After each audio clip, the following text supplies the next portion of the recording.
من الشیطان اللعین الرجیم بسم اللہ الرحمن الرحیم وبہ نستعین وہو خیر معین اللہ ینجحنی بالہدی والہمنی بالتقوی۔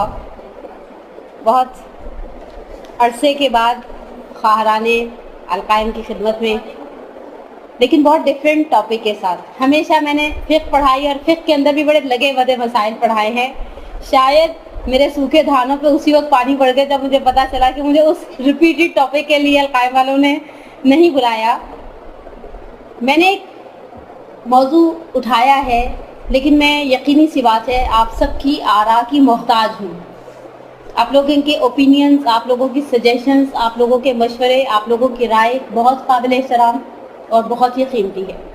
اور حتیٰ دوران درس بھی، یعنی جب ایک درس ختم ہوگا اور دوسرے درس کے درمیان اگر آپ لوگ مجھے اپنی اچھی رائے سے نوازیں گے تو that's a honour for me, کہ میرے لیے بہت احترام اور عزت کی بات ہوگی انشاءاللہ۔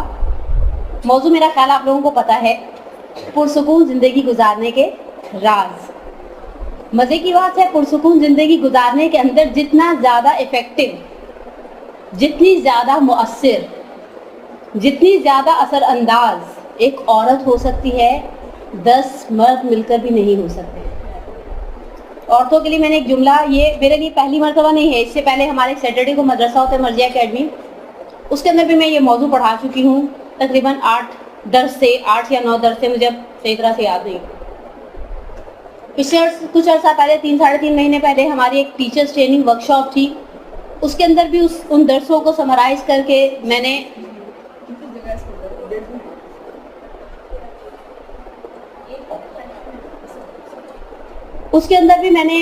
اپنی بہت ہی قابل احترام مدارس کی ٹیچرز کی خدمت میں پہلے سیشن کے اندر سمرائز کر کے بیان کیا کہ پرسکون زندگی گزارنے کے راز کیا ہیں۔ دوسرے سیشن میں ہم نے کہا کہ how to convert in kids, ہم پرسکون زندگی کو اپنے بچوں میں کیسے منتقل کریں، یعنی ایک ماں ہونے کی حیثیت سے یا ایک مدرسہ ٹیچر ہونے کی حیثیت سے۔ یعنی ہم اگر دیکھیں، میں آپ سے کہوں کہ عورت جو ہے نا وہ گاندھی جی کی بکری ہوتی ہے۔ گاندھی جی کی بکری جو کھاتی ہے وہ لوٹاتی ہے۔ گاندھی جی کے لیے مشہور ہے، ایک زمانے میں انہوں نے سب کچھ چھوڑ دیا تھا، صرف بکری کا دودھ پیتے تھے۔ ان کے جو مرید تھے نا، انہوں نے بکری کو بادام، پستے، کشمش، اخروٹ، 4 مغز کھلانا شروع کر دیے۔ آٹومیٹیکلی افیکٹو ہو گیا، وہ چلتے پھرتے رہے۔ گاندھی جی ایسے نہیں مرے، لیکن اصل چیز کیا ہے کہ جو کھائیں گے وہ لوٹائیں گے۔ اگر ایک خاتون خانہ، ماں، بہن، بیٹی، بیوی، بہو، ہر رشتے میں اگر وہ خود پرسکون ہے تو آپ کو سکون ضرور دے گی اسی رشتے میں۔ اچھا، اگر وہ بے سکون ہے تو اپنا سٹریس، اپنا فرسٹریشن، اپنی تھکن، اپنی بیزاریت ہر اعتبار سے آپ کو منتقل کرے گی۔ ایسا نہیں ہے کہ اگر میں منحے سے بیوی یا منحے سے ماں خود ذہنی اضطراب کا شکار ہوں تو میں اپنے بچوں کو کبھی بھی مطمئن اور پرسکون نہیں کر پاؤں گی۔ مجھے خود کس طرح سے پیسفل اور سکون کے ساتھ رہنا ہے۔ مزے کی بات یہ کہ جیسے جیسے وقت گزرتا جا رہا ہے ہم اس چیز کو ایکسیپٹ کر رہے ہیں کہ پرسکون زندگی خواب بنتی جا رہی ہے۔ جو مالی طور پر مشکل میں ہیں ان کے لیے لگتا ہے، ان کو ہر مشکل کا ایک ہی لگتا ہے، پیسہ، کہ اگر ان کے پاس پیسہ آ جائے تو ان کی ساری درد، دکھ، تکلیفیں سب کچھ ختم ہو جائے گا۔ اچھا، اگر ایسا ہی ہے تو مزے کی بات ہے، سوسائڈ اٹیمپٹ کرنے والوں کے ریشو کو آپ دیکھیں تو پیسے والے فقیروں کی نسبت زیادہ خودکشی کر رہے ہیں۔ اگر پیسہ دردوں کا علاج ہے تو پھر ان کے درد کا علاج کیوں نہیں کیا؟ فارسی کا ایک بڑا پیارا محاورہ ہے، تو کہ لالا نہیں بلدی تیرا خابت نہیں بل۔ تمہیں لوری سنانا آتی ہے تو پہلے اپنے آپ کو سناؤ، سو جاؤ، دوسروں کو سنانے کی ضرورت نہیں ہے۔ یعنی پیسہ ٹھیک ہے، ایک پر آسائش زندگی کا ایک زینہ ہے، لیکن منزل نہیں ہے، راستہ ہے، بلکہ راستے کا بھی ایک حصہ ہے۔ ورنہ بہت سارے لوگ اس انوائرمنٹ کے اندر بھی، میں نے اپنے درسوں سے پہلے تھوڑا سا معاشرے کے اندر آبزرو کیا، تھوڑا سا سروے کیا، میں نے بعض لوگوں کو دیکھا جو سبزی کا ٹھیلا لے کر کھڑے ہیں پر مطمئن اور خوش ہیں، اور کچھ لوگوں کو میں پرسنلی جانتی ہوں لاکھوں میں کھیل رہے ہیں، گاڑیاں بدل رہے ہیں، اچھے اچھے گھر ہیں، ایک گھر یہاں پر ہے، UK کا ملٹیپل ویزا لگا ہوا ہے، لیکن مضطرب ہیں۔ اضطراب اور سکون یہ اللہ کی دین ہے۔ مزے کی بات ہے، اللہ نے اسے کہیں رکھا تھا، ہم کہیں اور ڈھونڈ رہے ہیں۔ اللہ نے انہیں خاص چیزوں میں رکھا تھا، ہم کہیں اور چلے گئے ہیں۔ انشاءاللہ ہم اس گفتگو کے دوران جو کچھ مختصر سی معروضات، کچھ درس ہوں گے آپ کے ساتھ، ہم اس چیز کو مینشن کریں گے کہ کس طرح سے ہم ایک پرسکون زندگی تک پہنچ سکتے ہیں۔ اچھا، مزے کی بات ہے، جب ہم پرسکون زندگی تک پہنچ جائیں گے نا، ہم اپنے اطراف میں پھیلائیں گے اس چیز کو۔ اپنے ماں باپ کے لیے, اپنے لائف پارٹنرز کے لیے, اپنے بچوں کے لیے, اپنے بہن بھائیوں کے لیے. اگر میں ایک مدرسہ ٹیچر ہوں تو اپنی کولیگس کے لیے, اگر میں بچوں کو گھر میں ٹیوشن پڑھاتی ہوں تو ان بچوں کے لیے. ہر اعتبار سے یہ ایک خوشبو کی طرح ہو جائے گی جو میرے اطراف والوں تک خود بخود پہنچ جائے گی. آپ دیکھیے ہمارے پاس ایسے لوگ گنتی کے بھی نہیں رہے جو ہمیں اطمینان کی ترغیب دے. سب کچھ اللہ پہ چھوڑ کے مطمئن ہو جاؤ. کتنے پرسنٹ لوگ ہیں ہماری زندگی میں ایسے, بلکہ ایسے لوگ بہت ہیں, آنے والے وقت کا پتہ نہیں. اگر آپ ایک چھوٹی سی مثال میں, دنیاوی مثال میں, بالکل ہی ہلکی پھلکی سی, آپ 1000 روپے کا نوٹ نکال کر صدقہ دینے لگے اور آپ پہلے کسی سے کہہ دیں میں سوچ رہی ہوں صدقہ دے دوں, یہ ڈونیشن باکس میں ڈال دوں, قبرستان کے اس میں ڈال دوں, امام بارگاہ کے ڈبے میں ڈال دوں, ہائے ہائے 1000 روپے دینے کی کیا ضرورت ہے. وہ اللہ جو 1000 روپے کو قبول کرتا ہے وہ 100 روپے کو بھی قبول کرتا ہے. اللہ تو نیتیں دیکھتا ہے. چھوڑو رہنے دو, 900 روپے تو مجھے دے دو, 100 روپے صدقے میں ڈال دو. اور پھر آپ کو کیا وعدے دلائیں گے مرحوم ذیشان حیدر جوادی اعلی اللہ مقامہ کی زندگی کا آخری ابو دہبی کا, مرکز حسینی کا. اس میں ذیشان صاحب کا موضوع تھا توحید, اور اس توحید میں انہوں نے ایک بڑی پیاری بات اس پورے عشرے میں کہی. بہت ساری باتیں پیاری تھیں, بہرحال ذیشان صاحب کا ایک مقام اور منزلت ہے, لیکن کہنے لگے میں خدا کے بہت سارے وعدے سمجھ میں نہیں آتے. شیطان کا وعدہ پہلی دفعہ میں ہی سمجھ آ جاتا. ہم خدا کے وعدوں پر اعتبار, یہ دوسرا جملہ ذیشان صاحب کا نہیں ہے, میں ذیشان صاحب کے جملے کو آگے بڑھاؤں, ہم خدا کے وعدوں پر اتنی جلدی اعتبار نہیں کرتے. شیطان کی بات اس نے کہہ دیا, قرآن کہتے ہیں ان الشیطان یعدکم الفقر. شیطان کا کام کیا ہے, تمہیں فقر کے بارے میں وعدہ دینا. اگر میں نے یہ کر لیا تو بعد میں کیا ہوگا. مزے کی بات ہے, آج کی روٹی میری ذمہ داری نہیں ہے, میرے اللہ کی ذمہ داری.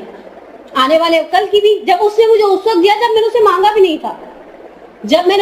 بھی نہیں تھا, آپ القائم کی مومنات تو بڑی خوش نصیب رہی, میں نے کبھی شاید آپ کو ہوم ورک دیا, لیکن اس سیشن کے دوران گاہے بگاہے ایسے ہوم ورک دوں گی آپ کی خدمت میں. مثلا ایک ویک کمنگ سنڈے تک, اگر میں بھی زندہ رہی اور خدا آپ کو بھی سلامتی دے, ایک ویک تک یہ سوچتی رہیں کہ بن مانگی نعمتیں کتنی ہیں اور مانگی ہوئی نعمتیں کتنی ہیں. بن مانگی نعمتیں, یہ پلکوں کا جھپکنا, یہ گھٹنوں کا مڑ جانا, یہ منہ کے اندر تھوک کا پیدا ہو جانا. لاسٹ ویک میں کسی میت کو غسل دے رہی تھی تو پتا چلا انہیں 24 گھنٹے میں 1 گھونٹ پانی پینے کی اجازت تھی, کیونکہ ان کے گردوں نے کام کرنا چھوڑ دیا تھا. اور میں نے تھوڑی دیر کے لیے سوچا 24 گھنٹے میں 1 گھونٹ پانی, یعنی ہم تو بعض اوقات موسم تھوڑا سا ایسا خشک ہے نا, رات میں بھی آنکھ کھلتی ہے تو سائڈ ٹیبل پر سے پانی کا گلاس بوتل میں ڈالا, گھونٹ پی لیا, بس الحمدللہ اللہ کا شکر. بڑا احسان کرتے نا تو اس وقت ایک جملہ کہتے ہیں سلام بر حسین لعنت بر یزید, اس کے بعد سمجھتے ہم سے زیادہ مومن ہی نہیں ہے روئے زمین پر کوئی. دیکھو آدھی رات کو بھی پانی پیا, اللہ کا شکر کرتے, ان کا 2 رکعت نماز شکرانہ پڑھتے ہیں کہ خدا تیرا احسان میں پی سکتی ہوں.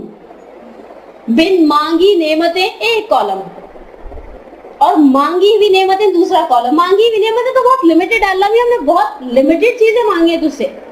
جابز مانگی ہوں گی, گھر مانگے ہوں گے, گاڑیاں مانگی ہوں گی, موبائل کا نیا فون مانگا ہوگا, ہینڈسم میاں مانگا ہوگا, خوبصورت بچے مانگے ہوں گے, لیکن بن مانگی نعمتیں ان تعدوا نعمت اللہ لا تحصوها. قرآن کی گارنٹی ہے, قرآن کا فارمولا ہے کہ اگر خدا کی نعمتوں کو شمار کرنا چاہو, یو کانٹ ڈو اٹ, آپ یہ کام نہیں کر سکتے. ممکن نہیں ہے میرے اور آپ کے لیے کہ ہم خدا کی نعمتوں کا شمار کر سکیں. بس پروردگار تیرا احسان, ہم تیرے وعدوں پر بھی بھروسہ کرتے ہیں اور تیرے وعدوں پر بھروسہ کرتے ہوئے آگے کی جانب بڑھیں گے اپنی زندگی کے اندر. الخصوص میری تو پیروں کے نیچے سے زمین سے جانی چاہیے جب مجھے پتا چلا موسٹ سینئر گروپ میں سے ایک گروپ میرے حوالے کر دیا ہے. لیکن اسی موسٹ سینئر, مزے کی بات ہے, موسٹ سینئر گروپ کے ساتھ کام کرنے کی اپنی ایک چاشنی ہے. وہ پہلے سے ان کے ذہن میں اتنا کچھ ہوتا ہے کہ آپ بس ہنٹس بھی دیتے نا تو آخر تک پہنچ جاتے ہیں, آپ کو بہت ساری چیزوں کی وضاحت نہیں کرنا پڑتی. پہلا ٹائٹل, پہلا عنوان آج کے درس کے حوالے سے, پرسکون زندگی گزارنے کا پہلا راز, اپنی زندگی کے لیے ہدف واضح کریں. Aim of the life. مزے کی بات ہے ہمارے پاس پیغمبر کی سنتیں تھیں, اس کے حوالے سے اردو میں, عربی میں, فارسی میں بے تحاشا کتابیں لکھی گئی. لقد کان لکم فی رسول اللہ اسوۃ حسنہ. قرآن کہتا ہے بے شک تمہارے لیے اللہ کے رسول کے اندر اسوہ حسنہ ہے. اس سنت کے 2 پہلو تھے. پہلا پہلو ظاہری پہلو, مثلا پیغمبر کس طرح سے کھانا کھاتے تھے, کھانے سے پہلے نمک چکھتے تھے. الحمدللہ بہت سارے مومنین کھانا کھانے سے پہلے نمک چکھتے ہیں. پیغمبر اس طرح سے بیٹھتے تھے, پیغمبر اس طرح سے چلتے تھے. وہ ظاہری ایک سنتیں تھیں جو مسلمانوں نے لے لی ایک حد تک. وہ بھی پورے ہم پرفیکٹ نہیں رہے ان سنتوں میں, لیکن یوزلی ہم پیغمبر کی سنتوں کے ظواہر پر عمل کرتے تھے. ظواہر پر عمل کرنے سے مراد مثال کے طور پہ پیغمبر جلست العبد, غلام کی مانند بیٹھا کرتے تھے, متواضع. ایسے نہیں کہ ٹیک لگا کر پیر پھیلا کر بیٹھے ہوئے, اچھا جب کسی مومن اور مومنہ کی نظر اس روایت پہ پڑتی ہے نا تو خود بخود پیروں کو سمیٹ لیتا ہے. پیغمبر ہمیشہ بیٹھنے میں روبہ قبلہ ہونے کا خیال کیا کرتے تھے. اگر ہم اپنے گھر کی چار دیواری میں تو ہم تھوڑی سیٹنگ کے اندر کچھ آگے پیچھے کر سکتے ہیں, تو ہم بھی چاہتے ہیں ہمارا سٹائل آف سٹنگ ایسا ہو کہ ہم بھی جب بیٹھے روبہ قبلہ ہوں. پیغمبر لوگوں کے ساتھ بہت مہربان تھے, یہ تھے پیغمبر. میں نے کہا نا کہ نمک چکتے تھے, فلاں کام کرتے تھے, ڈھمکاں کام کرتے تھے. شاید ہی آپ کو ماہ مبارک رمضان میں کوئی مسلمان ایسا نظر آئے جو افطار کرنے سے پہلے نمک یا کھجور سے سٹارٹ نہ لے. ہمارے درمیان رائج ترین سنت پیغمبر, رائج ترین سنت پیغمبر. جیسے آپ کسی کو آفر کرتے ہیں نا سموسے کی, تو کہتے ہیں پہلے کھجور دو. آپ کہیں کھجور نہیں ہے تو کہے گا نمک دے دو. کیوں نمک دے دو؟ اس لیے کہ پیغمبر کی سنت ہے. اچھا مزے کی بات ہے, ہم نے پیغمبر کی سنت کھجور اور نمک کے حوالے سے لے لی کیونکہ ہمیں ڈاکٹر نے ان کے بینیفٹس بھی بتا دیے. پیغمبر اپنی مثلا مثال کے طور پہ ذاتی زندگی میں اپنے سارے کام خود کیا کرتے تھے. وقت رحلت 9 بیویاں حیات تھی. جب پیغمبر کا ارتحال ہوا ہے, پیغمبر اس دنیا سے اس دنیا میں گئے ہیں, 9 بیویاں حیات تھی پیغمبر کی. پیغمبر اپنے جوتے کو خود گانٹھا کرتے تھے, پیغمبر بکری کا دودھ خود دھویا کرتے تھے, پیغمبر اپنے کپڑے خود سیا کرتے تھے, پیغمبر اپنے ذاتی کام تقریباً یوزلی خود کیا کرتے تھے. یہ روایت ہم نے نہ ہمارے مردوں نے سنی, نہ ہم نے اپنے بیٹوں کے کاموں تک پہنچنے دی. یعنی یہ خود بھی ایک سنت پیغمبر تھی, اپنے ذاتی کام انسان خود کرے. اس وقت تو ہمیں حدیثیں یاد آنے لگ جاتی ہیں کہ عورتوں کا حسن یہی ہے, وہ شوہر کی خدمت کریں, ابا کی خدمت کریں, بھائیوں کی خدمت کریں. واللہ عالم. ایک باطنی سنت تھی, ایک باطنی سنت تھی پیغمبر کی. اور وہ باطنی سنت کیا تھی؟ وہ تھا زندگی کے ہدف کا واضح ہونا. آپ دیکھیں زندگی میں بہت ساری جگہوں پر ہمارے پاس ایم ہے, مقصد ہے, سامنے ایک منزل ہے. مثال کے طور پہ آپ میں سے بعض مومنات کی چھوٹے بچے ہوں گے. میں ابھی اپنی بچی کو اسکول لے کر گئی ہوں. اسکول ڈالنے کا مقصد کیا ہے کہ میرے ذہن میں کہ اس اسکول سے کہ بچی میٹرک کر لے. مثال کے طور پہ اسکول لائف کا ایم کیا ہے؟ میٹرک کر لینا. کالج لائف کا ایم کیا ہے؟ بیچلرز کر لینا. یونیورسٹی کا ایم کیا ہے؟ ماسٹرز کر لینا, ڈاکٹریٹ کر لینا. حوزے میں داخل ہوتے ہیں تو ایم ہے آیت اللہ بن جانا, یہ بن جانا, وہ بن جانا. ہمارے پاس زندگی کے اندر بہت سارے ایمز ہیں. آپ کسی بچی کو رنگون والا لے کر جاتے ہیں اور اس کو کہتے ہیں حوالے کرتے ہوئے بس میں چاہتی ہوں کانٹیننٹل میں طاق ہو جائے. اس کے سسرال والے بڑے پیسے والے ہیں تو اسے تھوڑی سی تھائی ڈشز اور چائنیز بھی سکھا دیں. اور کچھ نہیں, ہمارے پنجابی کا ایک لفظ ہوتا ہے ٹور اور ٹیکا, کہ بڑا میری بیٹی کہے گی جہاں کہیں بیٹھے گی کہے گی بھئی ہمیں تو اماں نے صرف کانٹیننٹل نہیں سکھایا, چائنیز کھانے بھی آتے ہیں اور تھائی بھی آتے ہیں, اور اگر ایک آدھ عربین ڈش کا تڑکا لگا دیں تو نور اللہ نور ہو جائے گا. وہاں پر بھی ہمارے پاس ایک ایم ہے. ہم چاہتے ہیں ہماری بچی پکانے میں ماہر ہو جائے, ہم چاہتے ہیں ہماری بچی سلائی میں ماہر ہو جائے, ہم چاہتے ہیں ہمارا بچہ پڑھائی لکھائی میں ماہر ہو جائے. مدرسے آئے تو 4 چیزیں سیکھ کر پڑھے. اچھا ہم نے زندگی کے اندر مقصد رکھا, ہمارے پاس مقصد ہیں. میں آگے بھی بیان کرتی ہوں ہم عورتوں کے مقصد کیسے ہیں. ہمارے پاس بڑے انٹرنیشنل سٹینڈرڈ کے مقصد ہیں. استاد جعفر سبحانی دامت اللہ العالی اپنی پیاری کتاب میں بیان کرتے ہیں, جن کی کتاب عظیم لوگوں کی کامیابی کے راز. اردو میں یہ کتاب بڑی معروف اور بڑی خوبصورت کتابوں میں سے. اچھا چھوٹی بھی ہے, چھوٹی کتاب کا بڑا فائدہ ہوتا ہے, آپ جیب میں بھی گھسا سکتے ہیں, بیگ میں ٹھونس سکتے ہیں, گاڑی کے ڈیش بورڈ پہ رکھ سکتے ہیں. استاد جعفر سبحانی کہتے ہیں وہ شخص جو بغیر مقصد کے زندگی گزارتا ہے ایسے بحری جہاز کی مانند ہے جس پہ قطب نما ہی نہیں لگا ہوا. آپ نے ایک بحری جہاز کو امواج دریا کے سپرد کر دیا, کوئی قطب نما نہیں لگایا, یہ بیچارہ جا کے ساحلوں سے ٹکراتا رہے. ہماری زندگی بھی مثال کے طور پر ایسی ہے. اب ہماری اچھا مزے کی بات ہے, ہمارے پاس 2 راستے ہیں, 2 ہمارے پاس سورس آف انفارمیشنز ہیں. معلومات حاصل کرنے کے 2 ذریعے ہیں, ایک قرآن اور ایک میڈیا. میں نے یہاں قرآن سے بھی ایک مثال لی ہے اور ایک مثال میں آپ کے لیے میڈیا سے بھی لے کر آؤں گی. اس لیے کیا کرے, زمانہ ہی میڈیا کا بھیا, گلوبل ولیج ہو گئی ہے دنیا.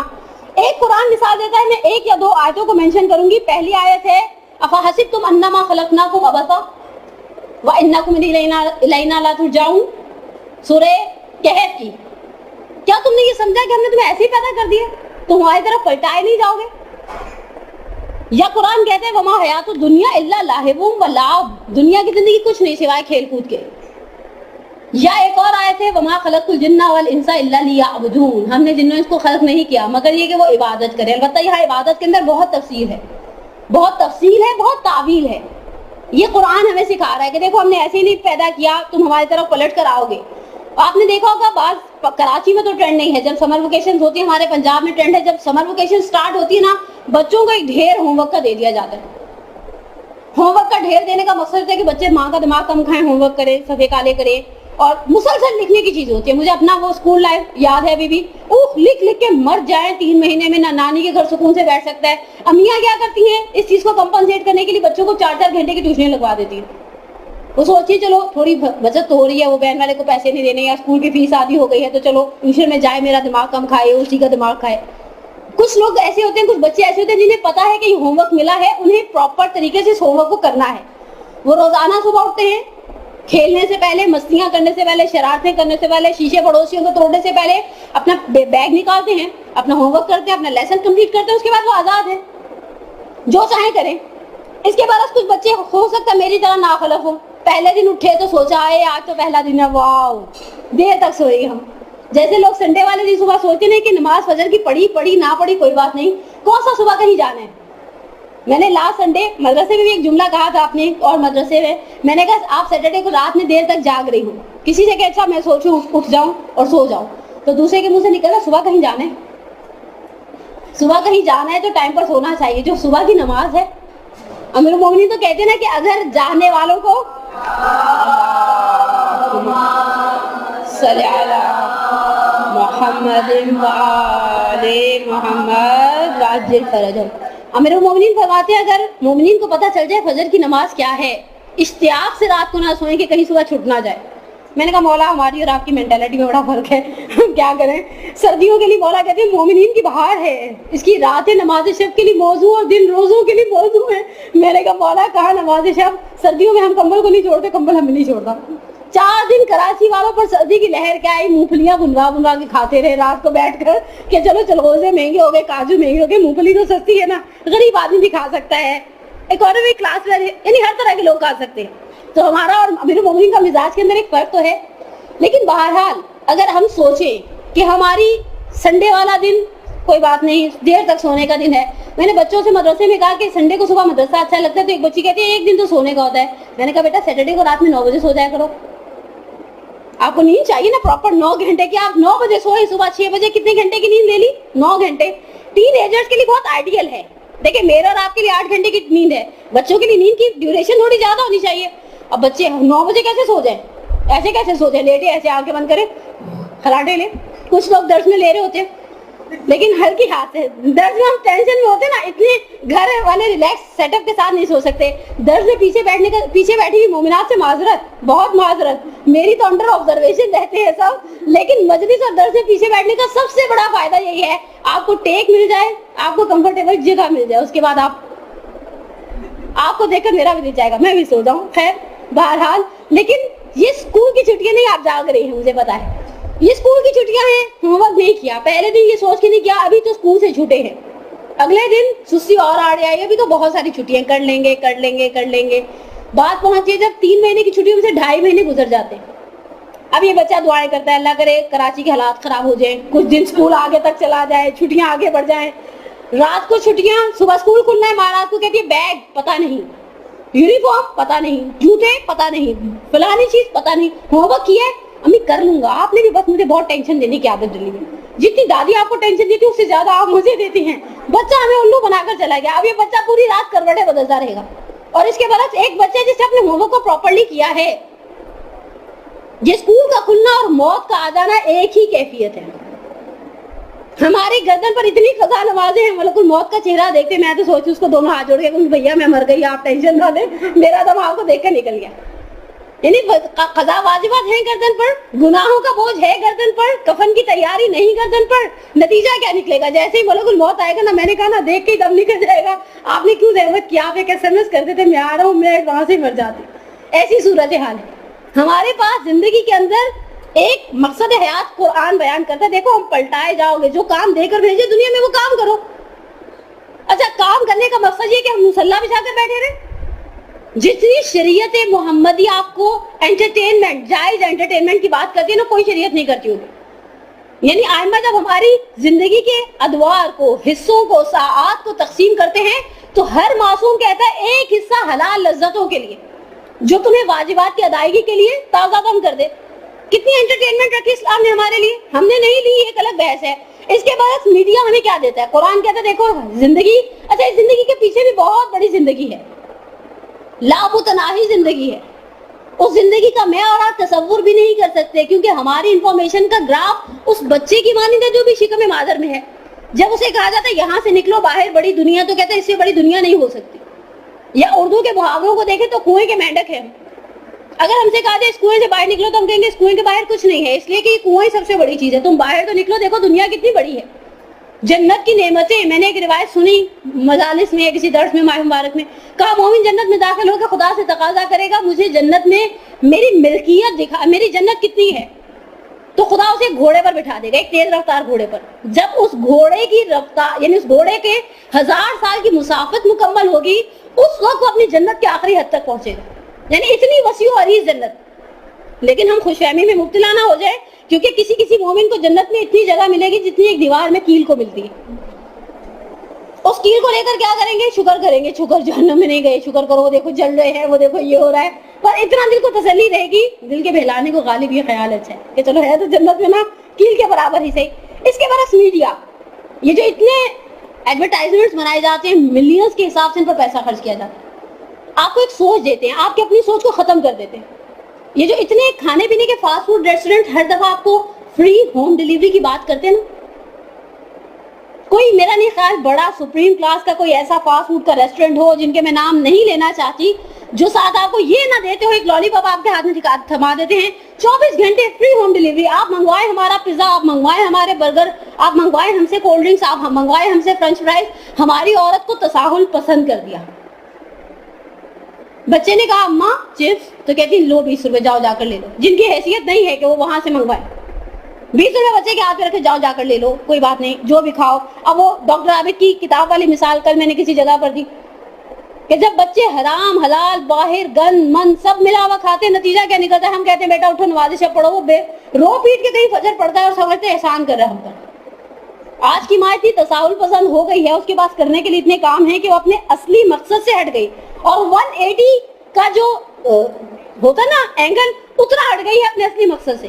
میڈیا آپ کو ایک ہی زندگی کے بارے میں دیتا ہے کہ زندگی کچھ نہیں ہے، کھا لے پی لے جی لے، اللہ اللہ خیر صلی اللہ، بات کی کوئی فکر کرنے کی ضرورت نہیں. مزے کی بات ہے ایز اٹ از یزید کے جملوں کی آج کی زبان میں ٹرانسلیشن. اگر میں یزید کے جملوں کی ٹرانسلیشن کرنا چاہوں نا بچوں کی زبان میں، بچوں کو سمجھانا چاہوں، اس نے بھی یہی کہا تھا کہ وہی صحیح کچھ نہیں ہے، جنت جہنم کچھ نہیں ہے. اور اس نے اپنی ایک محبوبہ ام کلثوم کے لیے کہا یہ ہے میرے پاس، باقی کسی بھی چیز کا غم نہیں ہے. یعنی نعوذ باللہ ایسا لگتا ہے کہ ایڈورٹائزمنٹ میں دکھائی جانے والی چیز ہی زندگی کا اصل مقصد ہے. ڈاکٹرز ہمیں کہتے ہیں وہ ہڈیوں کو کھوکھلا کر دیتی ہے، ہم ادھر سے سن کے ادھر سے نکال دیتے ہیں. یعنی میں بعض اوقات ینگ گائز کو کہتی ہوں اگر فریج کے اندر ایک کین پڑے ہوں ڈرنکس کے، یا بوتلیں پڑی ہوں 1.5 لیٹر پڑا ہو، 2.25 لیٹر پڑا ہو، اور آب زمزم کا جگ بھی بھر کے رکھ دے اور بچوں سے کہ میں نے اس کے اوپر دعائے مشہور پڑھی ہے، 70 دفعہ ہم پڑھی ہے، جوش نے کبھی صغیر پڑھی ہے، بیٹا یہ ساری بیماریوں کی شفا ہے. وہ آب زمزم کا جگ ایسے مظلوم سی شکل بنا کے فریج میں پڑا رہے گا پڑا رہے گا پڑا رہے گا، وہ جو ڈرنک کی بوتل ہے نا وہ آنے خالی ہو جائے گی. کیسے خالی ہو جائے گی؟ بچے کا ہاتھ ہی نہیں جائے گا. اچھا چلے آپ آب زمزم کو بہت احترام سے ذرا سائڈ پہ کریں. مثال کے طور پہ گرمیوں کے سیزن میں مائیں بڑی دل جلاتی ہیں، بچے اسکول سے کالج سے کوچنگ سے تھکے ہوئے آتے ہیں، لسی کا ایک جگ بنا کے رکھتے ہیں اور کہ لسی بھی ہو، 5 گلاس لسی بھی ہو، تو بچوں کو رونا ہی پڑ جائے گا، آئے ہائے لسی کیوں بھی ہے، وہ جو بنا وہ کالی کالی رکھی نا وہ نہیں کھا رہے، سفید سفید خود ہی پی جائے. یعنی آپ سوچئے نوبت یہاں تک پہنچ گئی ہے. میڈیا نے ایک چیز کو اتنا دکھایا کہ بچوں کو لگتا ہے زندگی واقعا صرف یہ ہے کھانا پینا یا کپڑے پہننا.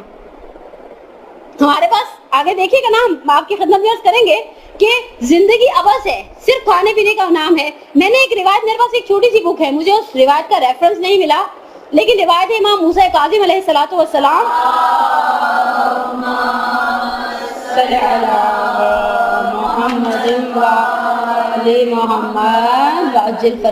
امام کاظم کی کتاب، جس کتاب سے میں نے لی ہے وہ کلید ہے زندگی کی چابیاں، جتنی گرے نہ کھل جائے. امام کی روایت کے الفاظ کا مفہوم میرے الفاظ میں. امام فرماتے ہیں جس شخص کا ہم و غم کہتے ہیں aim of the life، کچھ اس ٹائپ کی چیز ہے، زندگی کا مقصد یہ ہو کہ کیا کھایا جائے. میں نے زندگی میں کم اتنی سخت حدیثیں پڑھی ہیں درسوں یا مجلسوں میں، ان سخت ترین حدیثوں میں سے ایک ہے جس شخص کا ہم و غم یہ ہو کیا کھایا جائے. اس کی ویلیو وہ ہے جو پیٹ سے نکل جاتا ہے، اس کی ویلیو وہ ہے جو اس کی شکم سے خارج ہو جاتا ہے. کتنا ڈی ویلیو کر دیا معصوم نے. میں سوچی امام صادق کاظم کی اس روایت کو دیوار پہ لکھ دوں. اچھا دیواروں پہ بھی حدیثیں لکھوں کہ پھر گھر والے اگلی دفعہ پیٹ کروانے کا خرچہ میری جیب سے نکلوا لے کہ تم نے دیواروں پر اتنا کچھ لکھا. ہمارے گھر میں صبح اٹھ کے سب سے پہلا ایشو ہر خاتون خانہ کا تھا آج کیا پکائے. اور رات کو اگر نیند میں کوئی ان کو بتا دینا صبح یہ پکا لینا تو کہتی میری آدھی ٹینشن تو تم نے فری کر دی, ورنہ سوچنے میں بڑا ٹائم لگتا ہے کیا پکاؤ. کڑی پکا لو فلاں نہیں کھاتے, فلاں نہیں کھاتے. بیگن پکا لو تو بچے نہیں کھاتے. کدو پکا لو تو ان کے ابا نہیں کھاتے. لوکی پکا لو تو وہ نہیں کھاتا. مثلا میری ایک دوست ہے بیچاری کو کھانے پینے کی حدیثیں ساری یاد ہیں. کہتی ہے میں نے اپنے بچوں سے کہا کدو کھاؤ, فلاں معصوم کو پسند ہے. تو بچے کہتے ہیں کوئی ایسی چیز بھی بتائیں, پیزا, پاستا, لازانیا, یہ سب بھی معصومین کو پسند تھی. آپ مسور کھا لو, میاں کی خوراک ہے, فلاں چیز کھا لو. میں نے کہا بیٹا ان کے زمانے میں یہ سب تھا ہی نہیں, الحمدللہ ٹینشن فری تھے. لیکن آپ سوچئے ہمیں زندگی میں سکھایا جا رہا ہے کہ ہمارے پاس آج کی عورت کا سب سے بڑا مقصد, میں آپ کو بتاؤں گی کہ آج کی عورت کے 3 بڑے مقاصد ہیں زندگی کے اندر. پہلا اور سب سے زیادہ جسے کہیں نا پروموٹ کیا جانے والا, عورتوں کی تعریف بھی ہم ایسے ہی کرتے ہیں. ہم اپنی بھابیاں, بہنیں, نندیں, دیورانی, جٹھانی میں سب سے زیادہ تعریف کس کی ہوتی ہے؟ فلانی بھابی, خدایا آپ نے ایسا پکایا ہوا تھا, یقین کرے پیٹ بھر گیا, نیت نہیں بنی. میں تو گھر سے سوچ کر آئی تھی میں نے نہیں کھانا, لیکن اتنی خوشبو پھیلی تھی آپ کے پایوں کی, بس میں نے سوچا چکھوں اور پھر چکھوں کیا, کھاتی رہوں. 1.5 روٹی کھانے کے بعد احساس ہوا گھر سے کھانا کھا کر آئے تھے. یعنی یہ ایک ایسی انہونی چیز ہے, ہم تعریف کس کی کرتے ہیں؟ ہم لڑکی دیکھنے کے لیے جاتے ہیں تو ہماری خواہش ہوتی ہے کہ ہماری ہونے والی بہو ایسا پکائے کہ وائی وائی وائی, بس کھاتے رہے اور ایسی حالت ہو جائے ہماری. یعنی ہم صبح اٹھتے ہیں, آپ ہمارے یہاں پی سی این ہے, جیسے آپ کی چولی میں نے سنا کہ ایسا مہذب قسم کا کیبل ہے, 80% چینل صبح کوکنگ سکھا رہے تھے. مرغی ثابت, سیدھی, کٹی ہوئی, پھٹی ہوئی, ٹیڑھی, الٹی, حتیٰ ایک صاحب تو بڑی محنت سے دستانے پہن کے روٹی پکانا سکھا رہے. میں نے کہا بھیا ہماری اماں نے دیکھ لے جوتے مار کے باہر نکال دے, روٹی پکاتے دستانے پہنتے ہیں, او بیل رہے روٹیاں. اور کتنا خوبصورت کچن ہوتا ہے, عورتوں کے دل سے حسرت اٹھتی ہے ایسا کچن ہمارا کیوں نہیں. دڑام دڑام ٹیشو دھڑام دھڑام نکالے. گھر میں ہم نے ٹیشو کا رول رکھا تھا نا, کچن میں بڑے ہاتھ روک کے خرچ کرتے ہیں کیونکہ بہت مہنگے ہوتے ہیں, ایسے نہیں آتے وہ والے ٹیشوز. ڈالے یوں, اور نیچے جو گند پھیلاتی ہے, میں کبھی کبھی سوچوں آنٹی شیف فلانے کے پیچھے جا کے دیکھو پیچھے کاؤنٹر کے کیا حال ہے. چیز برتن اٹھائے دڑام نیچے, سبزی کے چھلکے اٹھائے دڑام نیچے, اور وہ نیچے کی صفائی نیچے تو دکھا بھی نہیں رہا نا, نیچے تو کوئی فوکس بھی نہیں کر رہا. آپ کو دکھائے جا رہے ہیں اس پاکستان میں جہاں 80% سے زیادہ لوگوں کو پینے کا صاف پانی میسر نہیں. کوکونٹ ملک, یہ کیا چیز ہے؟ ناریل کا دودھ, وہ ناریل کا پانی بیٹا, نہیں ماما فلاں شیف نے سمر ویکیشن میں سکھایا تھا بچوں کو کوکنگ سکھاؤں گا, بچوں کو کوکنگ. وہ صبح میں سوچتی ہوں آپ کے خیال میں یہ جو مرد صاحبان صبح پکا رہے تھے اپنی بیویوں کو پراٹھے انڈے کھلا کر آتے ہوں گے؟ نہیں. یعنی زندگی کے اندر آپ کو میڈیا کیا دکھا رہا ہے؟ اچھا مزے کی بات ہے, آپ نے ایک اشتہار دیکھا ہوگا ایک محجبہ خاتون کے شیمپو کا. آپ پردہ کریں گی, میڈیا آپ کو پردے کے ذریعے شیمپو بدلوائے گا. اس محجبہ کی تصویریں پورے کراچی کے اندر سپریڈ کر لی, اور ان کی بھی شیلا اتنی حسین تھی کہ بذات خود وہ شیلا ایک زینت لگ رہی تھی مجھے. یہاں سے ڈال رہی ہیں وہ سی گرین اور لیمن سے کمبینیشن والا شیلا. سارے کراچی کے اندر با پردہ عورت کی تصویریں کس نے پھیلائی؟ اس میڈیا نے. ہم جو دیکھنا چاہتے ہیں نا میڈیا وہ ہمیں دکھا رہا ہے. ہمارے پاس اس وقت مقصد کیا ہے؟ اچھا پھر ہمارے خوبصورت محاورے, مرد کے دل تک پہنچے تو میدے سے ہو کر گزرو. یہ تو آپ کسی ڈاکٹر سے پوچھیں کہ میدا پہلے آتا ہے یا دل پہلے آتا ہے. یعنی عورتیں اپنی نئی نسل کو بتاتی ہیں کہ بیٹا سسرال میں مقام پانا ہے تو اچھی کوکنگ کرنی ہوگی. اچھا ہماری ماؤں کے پاس یہ سارے شوز نہیں تھے, کیا کھانا نہیں پکاتی تھی؟ جو میری عمر کی خواتین ہوں گی اس مقولے کے ساتھ متفق ہوں گی, سیدھے سے آلو کا کوئی سالن بھی بنا لیتی تھی نا تو لذت تھی, لذت. ہم میرا خیال ہے بکرا بھی گرا لے, سجی بنا لے نا, وہ بات نہیں ہے. کیوں؟ کیونکہ شاید ان کی نیت میں اخلاص تھا. شاید ان کی نیت یہ تھی کہ میرے بچے کھائیں, پھلے پھولے, پروان چڑھے, اور ان کا اخلاص اور ان کی مٹھاس. مثال کے طور پہ بعض اوقات بعض لوگ اس چیز کو ریئلائز کرتے ہوں گے, بالکل اماں کی ریسیپی سے کھانا پکایا وہ ٹیسٹ نہیں آیا, تو پھر ہم کہتے ہیں کھانے پکانے والے کے ہاتھ میں ایک لذت ہوتی. اب وہ آپ شیف انکل یا آنٹی کسی کو بھی لے آئیں, جب میرے ہاتھ سے خدا لذت لے لے, میں کچھ بھی کر لوں, اور اگر میں بسم اللہ پڑھ کے زہرا کی تصویر پڑھ کے نہیں پکا رہی ہوں تو کچھ بھی بناؤں گی, گھر والوں کو لگے گا بھی. مزے کی بات ہے آج ہم کھا بھی نہیں, لگ بھی نہیں رہا. آج ہم کیسی بیماری میں مبتلا ہے. پرانے زمانے میں لوگ کہتے تھے شوگر بوڑھوں کی بیماری ہے, اب آپ کو ینگ گائز کے اندر شوگر نظر آئے گی. لیکن ہماری زندگی کو الجھا دیا گیا. اچھا مزے کی بات ہے بہت زیادہ فوکس ہوتا ہے اپنی خاص پیٹنٹ چیزوں پر, یہ والا تیل استعمال کریں, نہیں کرنا ہم نے یہ والا تیل استعمال. برتن جیسے برتن ٹی وی میں دکھاتے ہیں ویسے برتن میرے رات کے گھروں میں ہیں. یعنی ہم ہر دفعہ جائیں گل پلازا اور نیا ڈنر سیٹ خرید کر لائیں. میری ایک دوست ہیں بہت ہی قابل احترام, کہتی ہے ہمارے ہاں مجھے ایک زمانے میں بہت خدا نے حیثیت دی ہوئی ہے, کروڑ پتی ہیں, کہنے لگی ہمارے یہاں میری دعوت میں میری کوشش ہوتی ہے کم از کم آدھی کراکری نہیں ہو.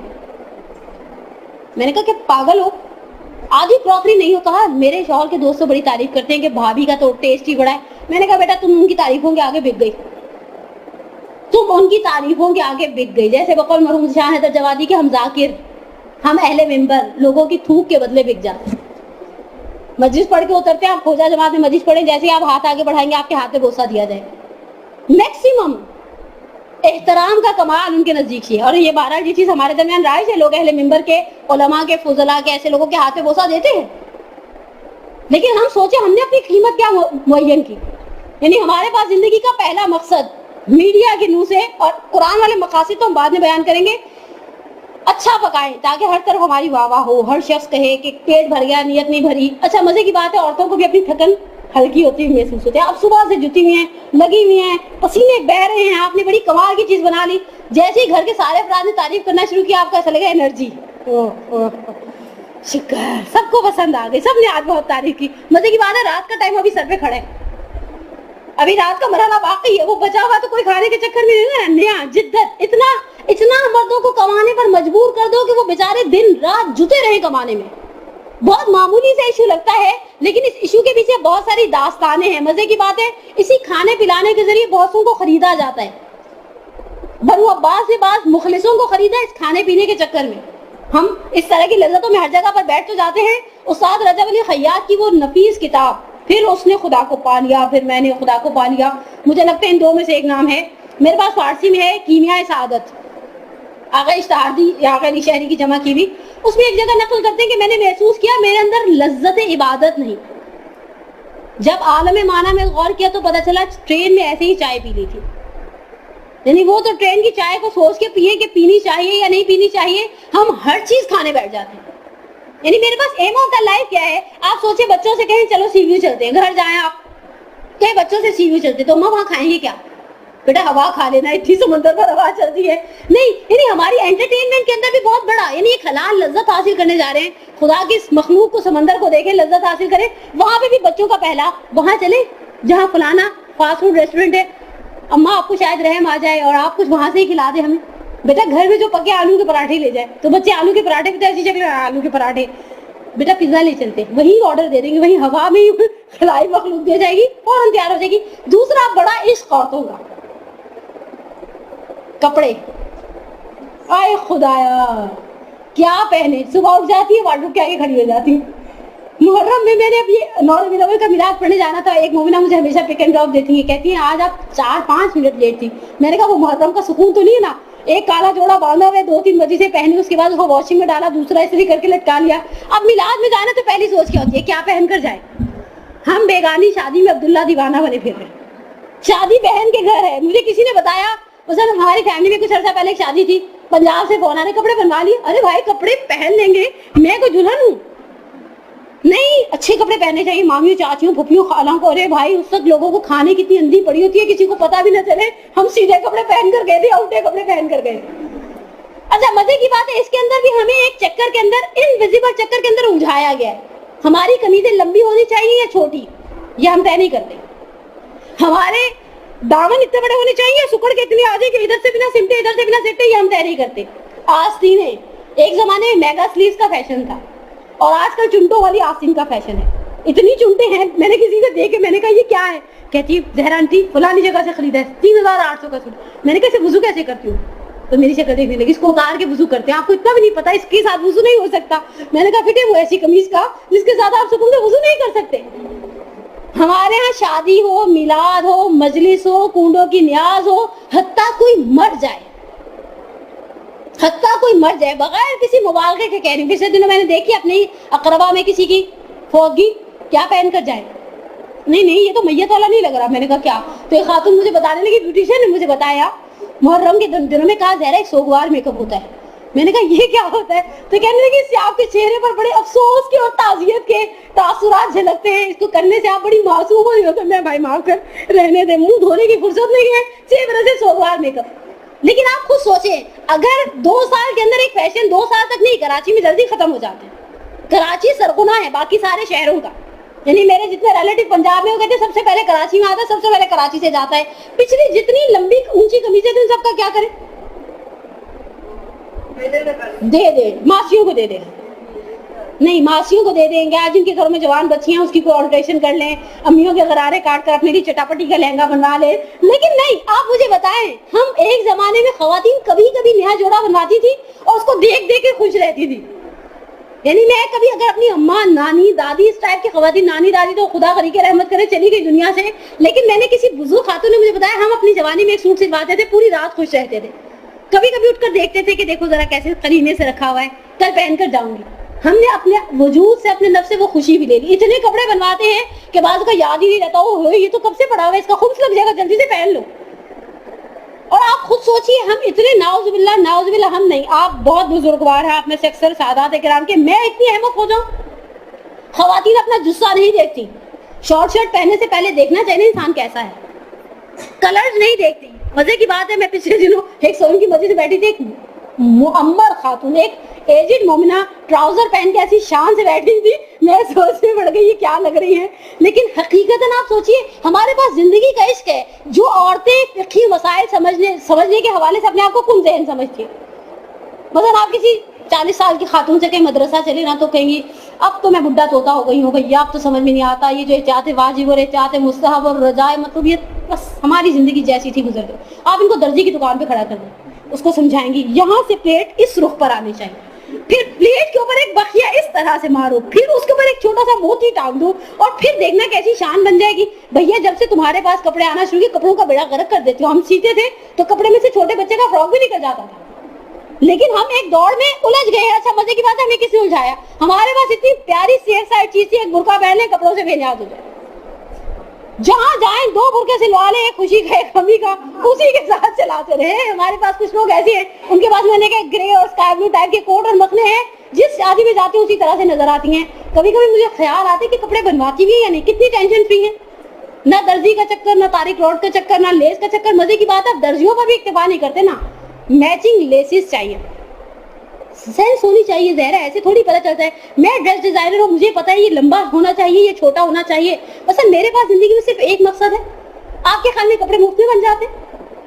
جتنا پیسہ اگر ہم ڈونیٹ کرنے لگتے نا، 1000 روپے کا نوٹ کسی ماں بار کا، تو ہمیں 1000 روپے کا نوٹ آئے، لا نیلا نوٹ، نہ وہ ہرا والا نکال کے 500 روپے دے دیں اللہ کے نام پر، مولا کا صدقہ نکال دیں. سوٹ ہم 1600 روپے کا کہتے ہیں تو ہم سوچتے نہیں 1600 روپے میں تو نارمل سوٹ آتا ہے. اگر برابر والا کہ نا 1600 اٹس ٹو مچ، تو ہم کہتے نہیں نارمل سوٹ آتا ہے. فوراً ہم اسٹیٹمنٹ بدل دیتے. 1000 روپے کا سوٹ ویلیویبل تھا جب اللہ کے نام پر جا رہا تھا، جب میرے نفس کی خوشی کے لیے جا رہا تھا تو 1000 روپے میں آتا کیا ہے؟ صبح دے کر جاتے ہیں میاں اور شام تک وہ خرچ ہو جاتا ہے. بڑی فیملی کو تو سنبھالنا بھی ایک کام ہے. بس ہمارے پاس دوسرا عشق یہ ہے، کھانے کے بعد ہم سوچتے ہیں ہم کیا پہنے. اچھا مزے کی بات ہے، اس چیز کو ہم نے اولاد میں بھی منتقل کیا. یعنی میں نے بعض جگہوں پہ دیکھے 3.5 4 5 6 سال کی بچی ہے، میں تو نہیں یہ پہنوں گی، کیا پہن کے جاؤ گی؟ بھائیوں کو تو آپ نے اچھے اچھے کپڑے پہنائے، مجھے بھی ایسی چیز پہنا ہے. جو چیز معاشرے کے اندر ہو رہی ہوتی ہے وہ بچوں تک سرایت 100% کرتی ہے. ہمیں تو بچپن میں، آپ جو میری عمر کی خواتین جہاں بیٹھی ہوئی ہیں، بچپن میں یاد نہیں رہا، اماں نے کپڑا اٹھا دیا پہن لو، پہن لیا. بلکہ اتنا استری کا بھی جھنجٹ نہیں ہوتا تھا. بعض کا اگر آپ نے چھٹے کے کپڑے سوکھنے ڈالے لون کے، اسی طرح سے پہنے چلے گئے. اچھا عزت نہیں تھی. مزے کی بات ہے آج کی عورت سمجھتی ہے عزت لباس میں ہے، عزت لباس میں ہے.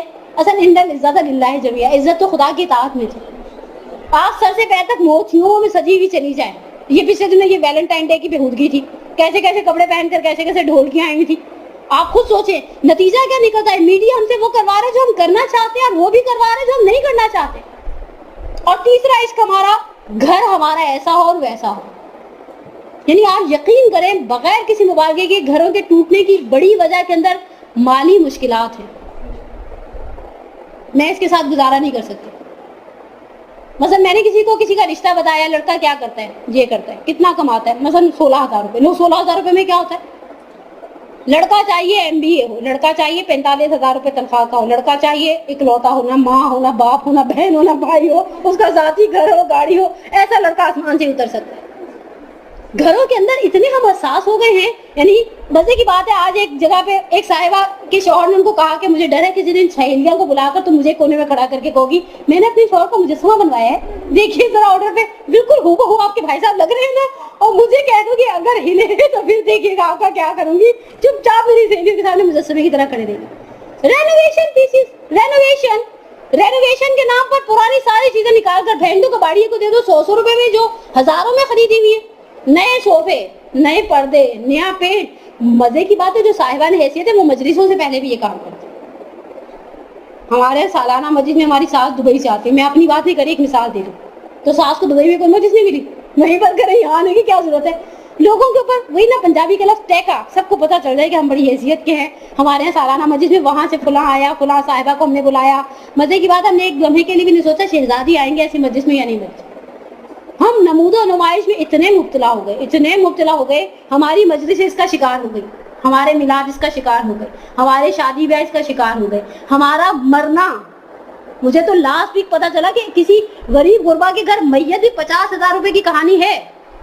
قبرستان کے چارجز دینے ہیں, غسل خانے کے چارجز دینے ہیں, نیکسٹ ڈے کا کھانا کرنا ہے, اس دن کا کرایہ دینا ہے, جمعراتوں پہ پتہ نہیں کیا کیا کرنا ہے. مرنا بھی آسان نہیں رہا. اچھا اسے مشکل بنانے والا کون تھا؟ مرد. میں نے آج تک کبھی کسی مرد کو اس طرح کی چیزوں پہ حساس نہیں دیکھا. عورتیں, سارا معاشرے کا فساد. اب میں خود بھی خاتون ہوں, کیا کہوں, لیکن چارہ نہیں ہے, ہم عورتوں کے ہاتھوں کا پھیلایا ہے. قرآن کہتا ہے ظاہر الفساد فی البر والبحر بما کسبت ایدی الناس.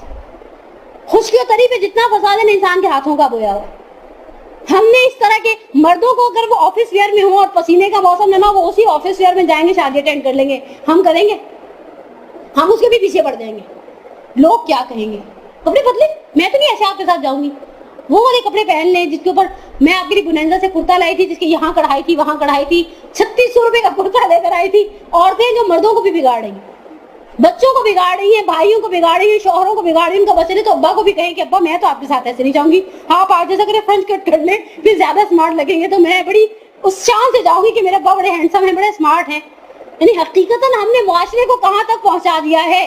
اچھا مزے کی بات ہے, قرآن کے نزدیک مقصد حیات عبادت تھا. اب اس عبادت کی, میں نے کہا نا ہمارے پاس 3 مقصد تھے, وہ میں نے تھوڑی سی وضاحت کر دی.